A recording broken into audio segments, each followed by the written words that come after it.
The Juvie Boy started with a group of guys who felt that Cape Town needed more. Cape Town has more to offer, so they felt they could make a difference in this whole Cape Town street parade that's currently happening. And because they were standing watching the clubs, and they said, no man, Cape Town have much more to offer. And they decided, let's do the Juvie Boys from there. Because they also originated from the soccer team at Juventus. So they had all the skills already, so they just needed to implement it into the clubs. And from there, Juvie Boys just skyrocketed. And membership-wise, it was about 1,300 when they started. Every year it differs, it depends, but we can say consistently 1.5. That is our average members per year. Juvie Boys is one of the teams that is very consistent when it comes to performances. They always try to compete in each item. I remember the first year when we came onto the stadium, we ended up third place overall, and that was with Cape Town Minstrel Carnival Association. That was like the Super League, and to end up in third place in the Super League was phenomenal. And for a first team, we think we outdone ourselves.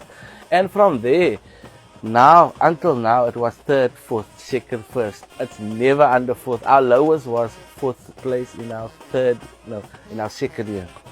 And just last year, we won the carnival again in our section. So JBE have quite a history when it comes to a good track record, I would say.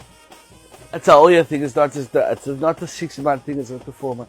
It's a whole year. When the season ends now, we start already with a new season.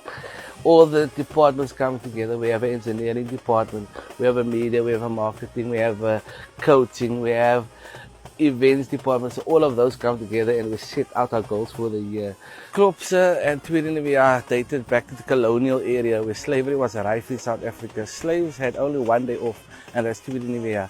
Slaves used to use the day to go out in the streets, dance, sing, paint their faces, or poke fun of their masters. And the reason for the paint was not to recognize them, and that's the reason why today we still paint our faces, but just with different colors and styles and stuff like that. Around about from the age of 6 years old, I was in the Nachtruppe, you know.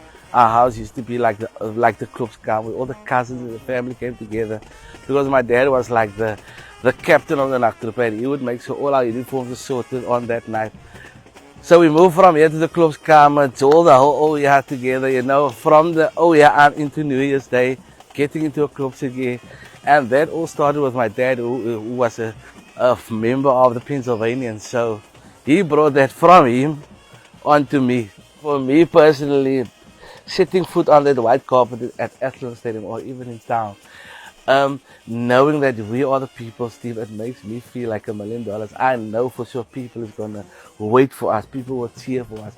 People love us. Like the road march we had now on Saturday. We were the last team to come up in town, and the town was still packed to capacity because people waited for JBE. They didn't leave town until they have seen JBE. And for me, being part of that brand, it's ek voel kwaai. Ek voel kwaai because you know what, people love us and we love the people. And I always say, JBE is for the people and the people is JBE.